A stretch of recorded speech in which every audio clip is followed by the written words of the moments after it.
Саламатсыздар ма? Қош келдіңіздер Бисмарт оқу орталығының онлайн сабағына. Бүгінгі өтетін тақырыбымыз reported speech, төл және төлеу сөздер. Берілетін мәліметтер өте көп. Түсінбей қалған жерлеріңіз болса, өзіме тікелей жазыңыздар.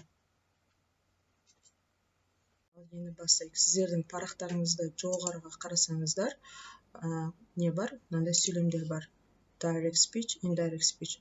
Direct speech бұл төл сөз деп айтылады, indirect speech төлеу сөз деп айтылады. Direct speech бұл авторды өзіне айтқан сөзі. Mahmud said, I am going to the shop. Mahmud айтты, мен магазинге бара жатырмын. Яғни, ол қазір данный момент қайыққа бара жатыр, магазинге бара жатыр. Бұны авторды өзіне айтып жатыр. Соны өзгертіріп, өз тілімізде айтса, бұл төлеу сөз болады. Сонда Mahmud said that he was going to the shop. Mahmud магазинге бара жатқанын айтты. Ал енді сіз осы төлеу сөзге өзгертіріп жатқан жағыңызда міндетті түрде мынау етістіктерге қарауыңыз керек. Тестті істеген кезіңізде ең маңыздысы reported speechте мынау айтты, сұрады деген етістіктер өте маңызды рөл ойнайды. Ал 2 деп жазылған қағазымызға қарасаңыздар, we use these verbs in indirect speech деген. Біз осы етістіктерді және direct speechте қолдаймыз деп отыр. Енді қараңыз, say, tell, ask, report, wonder, shout деген сөздер болады. Осы сөздерсіз, мысал үшін, төлеу сөздер жасалмайды. Ал қараңыз, say және tell екеуінің аудармасы айтты, бірақ айырмашылығы say ден кейін ешқандай зат есім келмейді. Мысал үшін, I say you болмайды, немесе they say you болмайды. Say ден кейін ештеңе келмейді. Мысал, мына жақта Mahmud said болды. Mahmud айтты.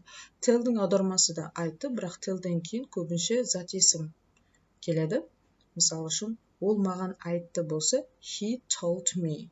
Сондай, Mahmud told me болады. Міндетті түрде мынау бізге зат есім, яғни есімдіктің екінші түрі қолданылады. Ask, сұрады, ask'тан соңда, мысал, кімнен сұрады? Ол менен сұрады. He asked me, they asked him деген сияқты міндетті түрде олардан кейін қандайдыр бір зат есім келеді. Сондықтан say және tellді шатастырмау үшін сіздер жаттап алыңыздар. Say'ден кейін не дедім? Ал сіздерде 3 деген нәрсе бар. Қағаздарыңызға қараңыздар. Affirmative sentence деп қойған бара. Affirmative sentence дегені болымды сөйлем. Төл сөздердің өз ішінде болымды сөйлем болады, болымсыз сөйлем болады, сұраулы сөйлемдер болады, бұйрық сөйлемдер болады, өтініш сөйлемдер болады. Біз сол төл сөздің ішіндегі болымды, болымсыз, сұраулы сөйлемдерді қалайша төлеу сөзге айналдырамыз, мен сізге барлығын үйретемін. Қазіргі 3-ші номерде сіз тек қана тырнақшаның ішіндегі болымды сөйлемді, міне қараңыз, мына болымды I am tired, осы болымды сөйлемді қалай қылып ауыстыруға болады. Ал енді қараңыз, болымды сөйлемді ауыстыруды үйренейік. If, say, tell, ask, report, wonder, shout in present tense, when we change into indirect speech, the sentence is not changed to another tense. Бұл дегені егер деп жатыр. Егер, say, tell, ask, report, wonder, тағы да басқа осындай мынандай сөздер, главный сөздер, басты сөздер, егер осы шақта болса деп отыр, present tense, осы шақта болса, төлеу сөзге айналдырып жатқанда сөйлем басқа шаққа өзгермейді. Өзгертіріп жатқанда бірақ say'ден кейін z-ті қоясыз, бірақ мынау қай шақта тұрған болса, сол шақта қалады. Бір ғана есімдіктер өзгеруі мүмкін. Тағы да қайталайын. Төл сөздерді төлеу сөзге ауыстырып жатқан кезде, егер мына тырнақшаның ішінде болымды сөйлем болса, және мынау сөздері, мысалы етістіктер осы шақта болса, тырнақшаның іші қай шақ болса, сол шақта қалады. Мысалы осы шақ болса, осы шақта қалады. Өткен шақ болса, өткен шақта қалады. Сондай. Мысал, He says I am tired. He says that he is tired. Өзгеріс. Мына жерде біз не қойдық? That. I неге өзгерді? Heге. Себеп қазақ тілінде сонда өзгертіреміз. Міне қараңыздар. Ол айтты, мен шаршадым. Ол айтты, ол шаршағанын. Бір ғана мен шаршадым. Неге ауысты? Ол шаршады ауысты. Себебі бұл автордың өзінің сөйлемін айтып, мына жақта өзгертірген сөйлемін айтты. Ал енді қараңыз, 4 деп парақтарыңызға 4 деген санға қараңыздар. 4-те не үйренесіздер? Say, tell, ask, report, wonder, shout in past tense. Indirect speech is changed. Яғни айтып отыр.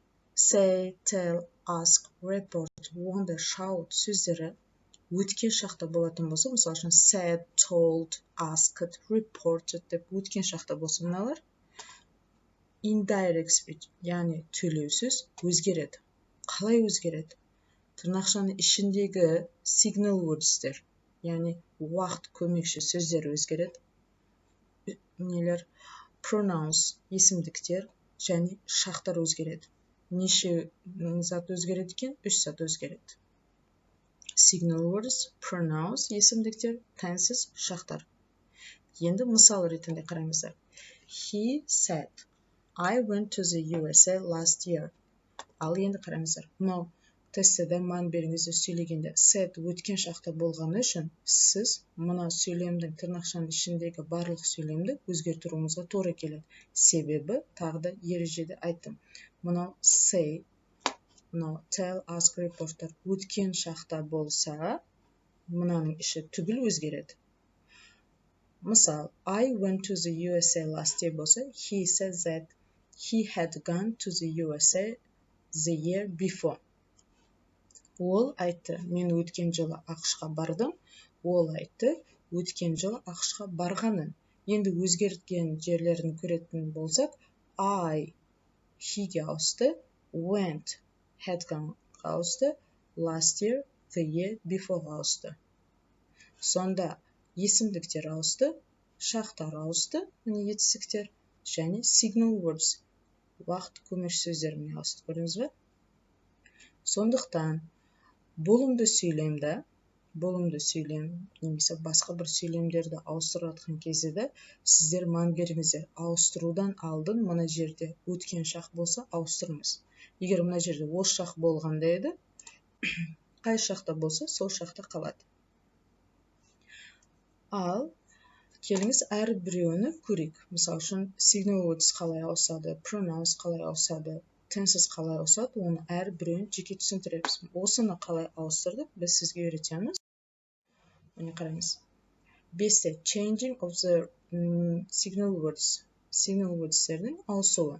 Егер тырнақшаның ішінде here болса there, before болса earlier, ago before, last week, the week before, may, might, yesterday, the day before, the previous day, next week, the following week, now, then, this, that, these, those, can, could, must, had to, that, today, that day, tomorrow, the following day, today, that night, may, might, have to, has to, had toға ауысады.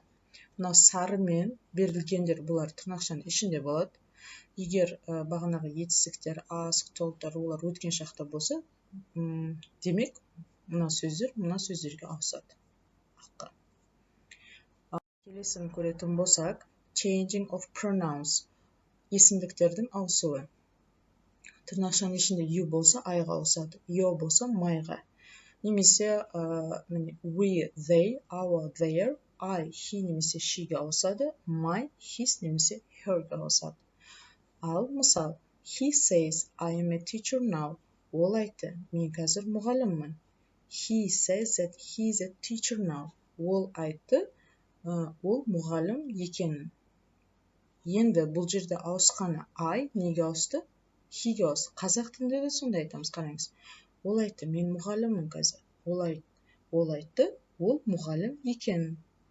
Мұғалім екенін айтты. Сонда бір ғана I he'ге ауысты. Неге мына жерлер ауыспады? Себебі says осы жақта тұрғаны үшін біз ешқандай шақты немесе уақыт көмекші сөздерін ауыстырмаймыз. Екінші мысал, they say we are students. Олар айтты, біз студентпіз. They say that they are students. Олар айтты, студент екендерін. Олар айтты, олар студент екен.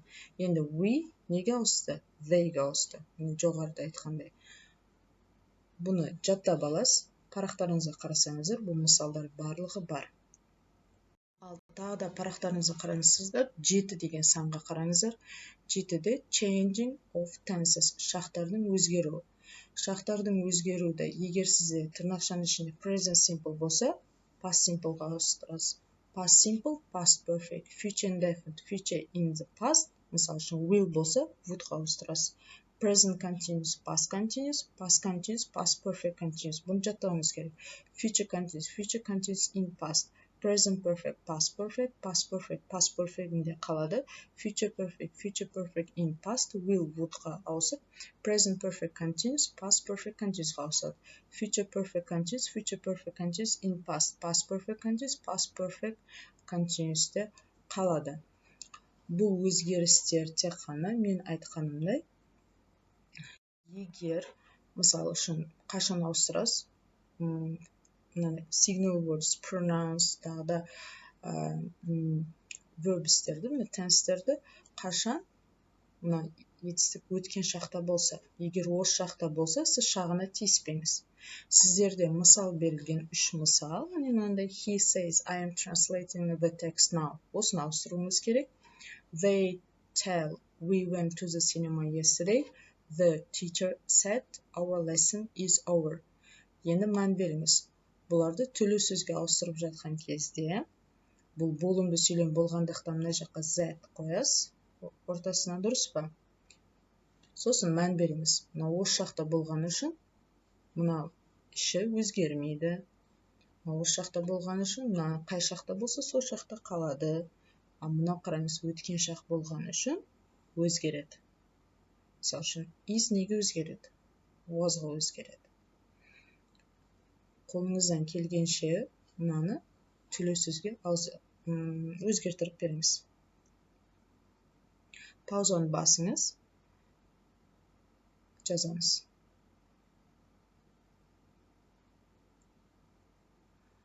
Ал тексеріп көрейік.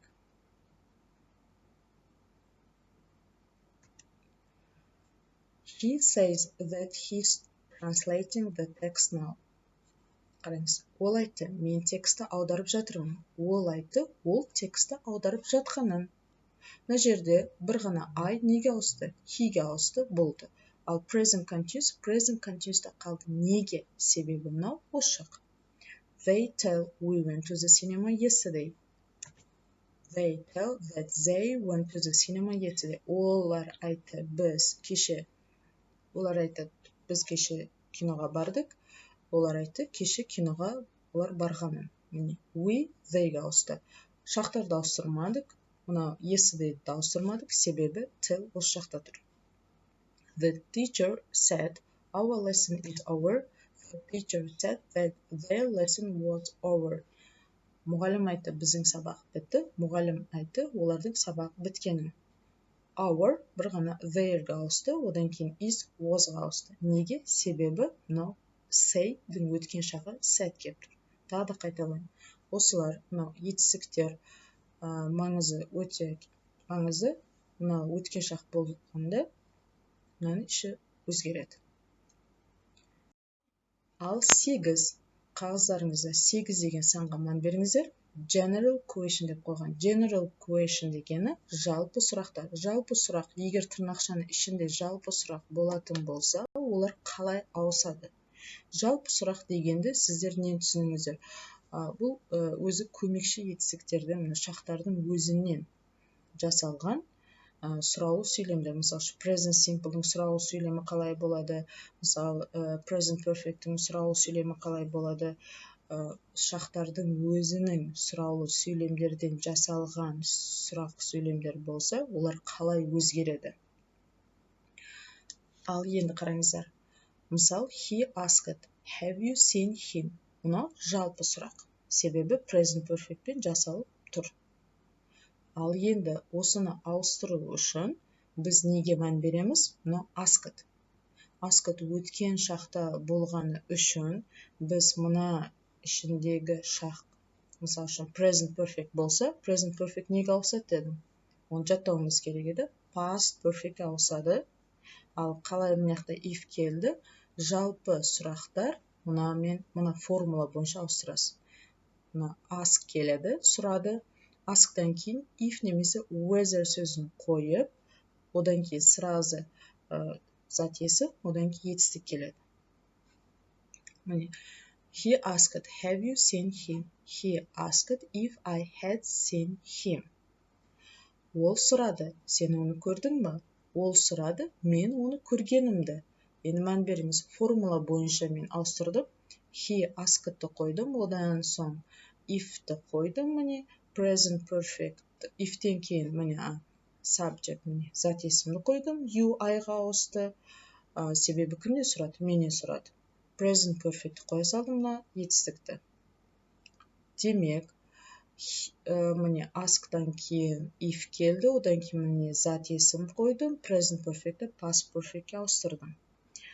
Келесі мысал бар сіздерде, қараңыздар қағаздарыңызды. She asks, do you like traveling? Ол сұрайды, үнемі, сен саяхатты ұнатасың ба? Ол, енді қараңыз, бұл asks осы шақта болған үшін, мына present simple'да тұрған үшін, мына шағы қай шақта болса, сол шақта қалады. Ал мысал, she asks if I like traveling. Енді ask'тан кейін міне формула бойынша if'ті қойдым, you айға ауысты, like'ті ала салдым. Көрдіңіз, Ал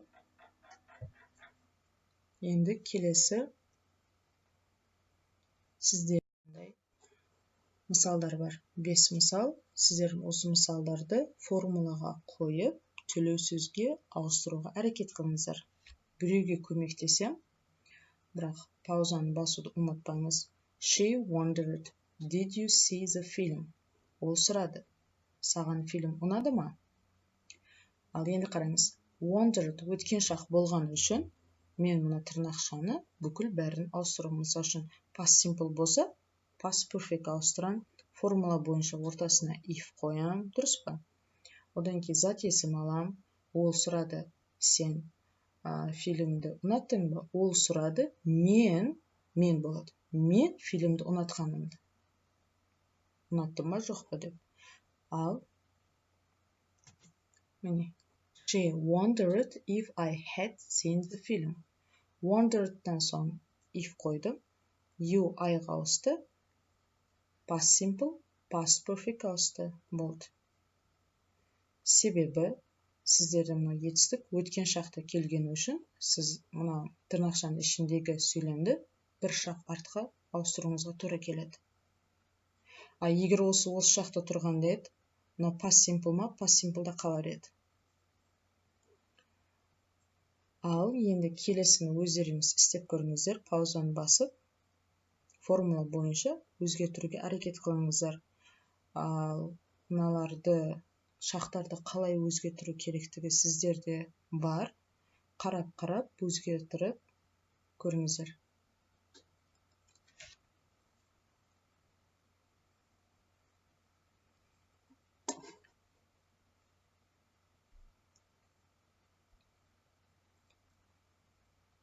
Ал тексеріп көрейік. He asked, have you been to London? Ол сұрады, сен Лондонда болдың ба?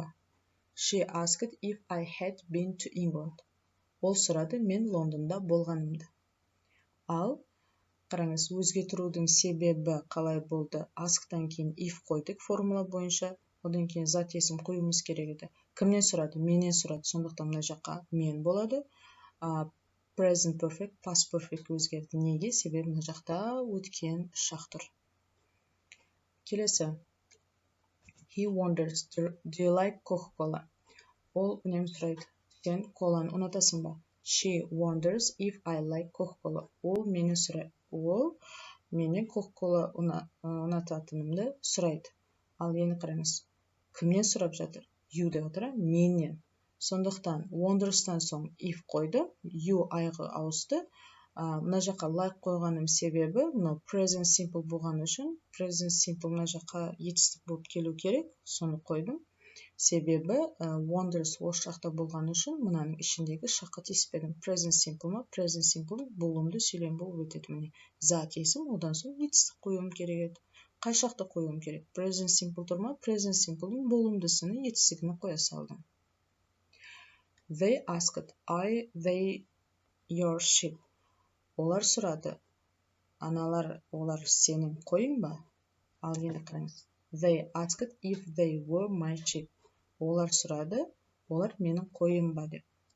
Ал өзгертірген қалай өзгертірдім? They asked-тен кейін if қойдым. They болып қалады, себебі олар менің қойым ба, или олар сенің қойың ба деп сұрап тұр. Оларды қоя салды. И кімнен сұрап жатыр? Менен сұрап жатыр. Сондықтан мына жақта my болады.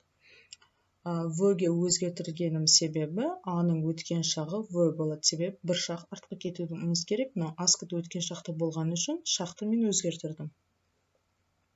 He asked, is it your pen? Ол сұрады, бұл сенің ручкаң ба? They asked, мына жаққа he болу керек еді.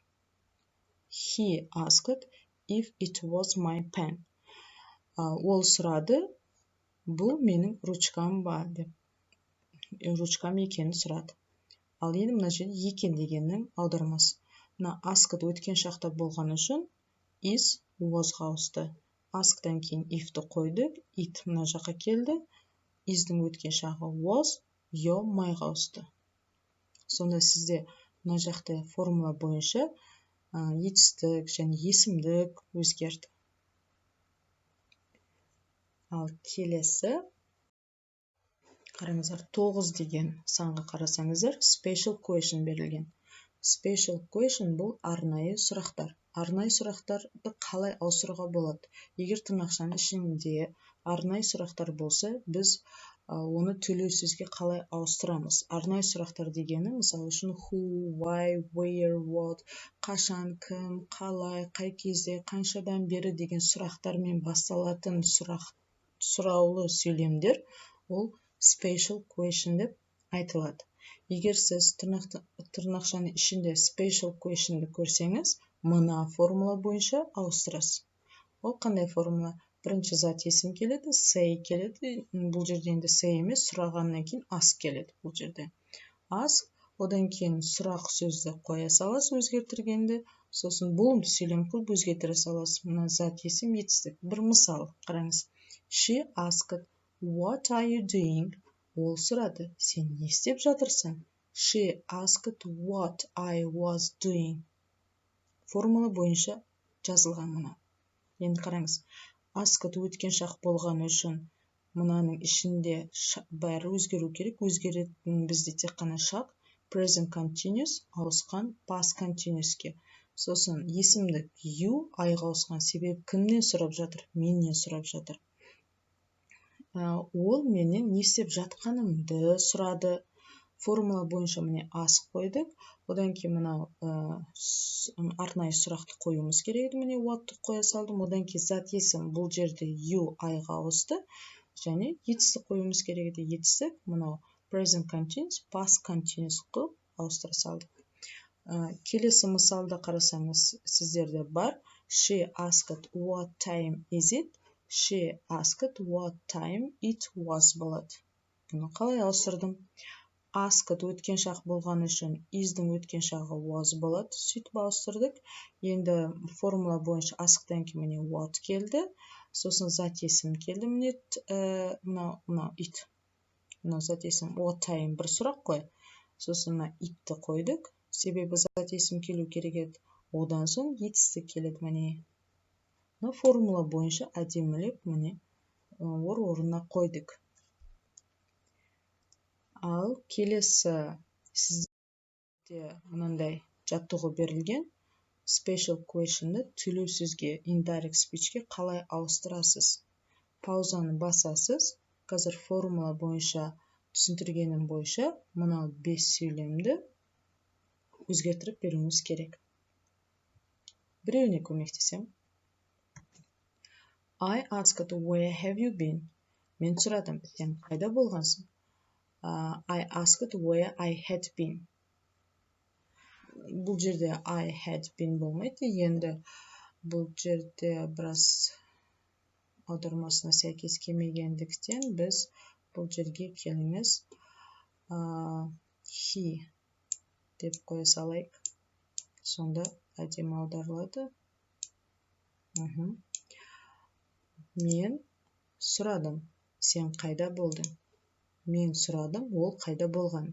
Қараңыз, ask'тан кейін сұраулы сөйлемді қойдым, одан кейін you, he-ге ауысты. Мына зат есім қоюымыз керек міндетті түрде.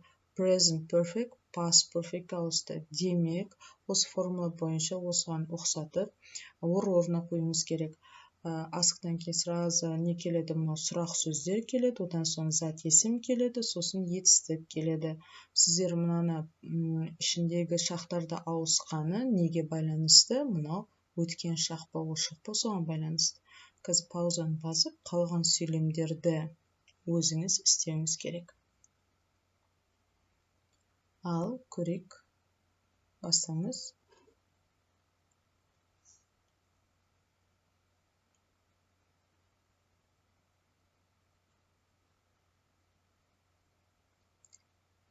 Тексереміз. They ask, where are you from? Олар сұрады, сен қай жерденсің? Олар сұрады, мен қай жерден екенімді. Ask, осы жақта болғандықтан, мына осы жақта, тырнақшаның іші осы шақ тұрғаны үшін, шақты өзіні қоя салдық. Формула бойынша they ask where-ға шейін көшірдік. Одан кейін зат есім қоюымыз керекті. Зат есім you I-ға ауысты. Одан кейін етістік бұл жерде A ма, from ба? Етістік A. Енді I-ға A қоймаймыз да, ол неге ауысып кетеді? Am. I am from. They ask where I am from болады. I ask my mother every day what is for dinner. I ask mother every day what for dinner is. Болады. Формула бойынша мына көшіріп келдік whatқа дейін. Одан кейін зат есім, мына жерде зат есім for dinner, міне жаздық, етістік, мына жақта is қалды. Өзгермейді шағы, себебі бұл жерде осы шақ тұр. She wonders where is my cat. She wonders where her cat is. Ол сұрайды үнемі, қайда менің мысығым? Ол өзінің мысығының қайда екенін сұрайды. Ал енді қараңыз, wonders, мына жерге шейін көшіріп жазамыз. She wonders where деп. Одан кейін my cat. Бұл өзінің кім сұрап жатыр, өзінің мысығын сұрап жатқаннан кейін my cat, her cat-ке ауысады. Одан соң етістікті қоямыз. Етістік өзгермей түседі, себебі мынау осы жақта тұр. Ал 5-ші сөйлем. She wondered where is my cat. Бұл енді қараңыз, өткен шақта болғаны үшін бір ғана өзгеріс болады. Is неге ауысады? Was. Себебі мынау өткен шақта. She wondered where her cat was. Ол сұрады, оның мысығы қайда екен. 10 деген номер бар. 10 номерде сізде tag question бар. Tag question бұл не десем, солай ма, солай емес па деген сұрақтар. Tag question мынандай болады, қараңыз. You are tired, aren't you? Сен шаршағансың, солай емес па? Tag question осындайлар. Мына жағы болымды сөйлем болады, соңғы жағы болымсыз. Сен шаршадың, солай емес па деп. Ал енді қараңыз. Міне бір мысал, оны өзгеру қалай болады? Мына формуласы, ask'тан кейін if қоясыз, одан кейін зат есім, етістік келеді. Мына жағы керек емес. Енді оқимыз. He asked, you are tired, aren't you? Ол сұрады, сен шаршағансың, солай емес па? Ол сұрады, менің шаршағанымды. Ал енді формула бойынша жаздық. He asked'тан кейін не келу керек еді? If немесе whether'дің біреуін қойдық. Сонда мен if'ті қойдым. Ал енді одан кейін зат есім келу керек. Сонда мынау you айға ауысты. Are tight, was tight ауысты. Неге? Себебі бізде мынау өткен шақта келіп тұр. Сонда мынау түсіп қалады. Өте оңай. Сонда tag question'дер бір ғана ережені біліп алыңыздар. Tag question'да соңғы жағы үтірден кейінгілесі жағы түсіп қалып, мынау ортаға не қояды екенбіз? If'ті қоя салып, өзгерте саламыз. Ал сөйлемнің ауысуы, басқа шақтарға ауысуы неге байланысты? Мына етістіктерге байланысты. Сіз осы ал тексерейік. Сіздерге 3 сөйлем берілген. Осы 3 сөйлемді әрекет қылыңыз өздеріңіз істеуге. Формула бойынша өте оңай. Мұның ортасына if'ті қойып шығасыз. Сосын мыналар түсіп қалады. Және мынаның ішіндегін өзгертіру керек па, өзгертірмеу керек па, неге байланысты? Мынау етістікке байланысты. Паузаны басамыз. Формула бойынша аударып көреміз.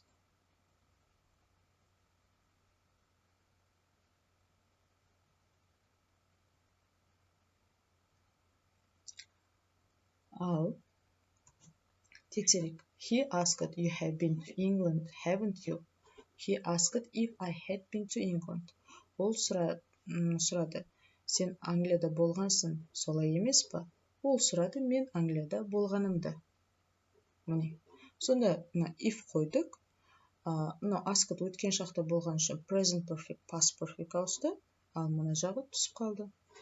My friend asked, you went to the party, didn't you? Менің досым сұрады, сен кешке бардың, солай емес па? My friend asked if I had been to the party. Енді қараңыз, if'ті қоя салдым. Past simple өзгерді past perfect'ке, себебі мынау етістік өткен шақты, ал мынау түсіп қалды. My friend asked, you didn't go to the party, did you? Енді қараңыз, мына жерде болымсыз келіп тұр, мына жерде болымды. Ештеңе етпейді, мына түсіп қалады. Енді asked өткен шақ болған үшін біз мынаны өзгертіруге тура келеді. Ортаға if'ті қойып, міне my friend asked if I hadn't gone to the party. Міне if қойылды, past simple, past perfect ауысты. Мына жағы түсіп қалды. Менің досым кешке бармағанымды сұрады. Осы tag question деп есептеледі. Tag question, есіңізде сақтаңыз тағы да, солай ма, солай емес пе деген сұрақтар ағылшын тілінде tag question деп айтылады. Ал кетті. 11 деген сан бар. Сіздерде қараңыз қағазыңызда. Demand and suggest sentence. Бұйрық және ұсыныс сөйлемдер. Мысалы, тырнақшаның ішінде бұйрық сөйлемдер болуы мүмкін. Олар қалай өзгереді? Олар өте оңай өзгереді.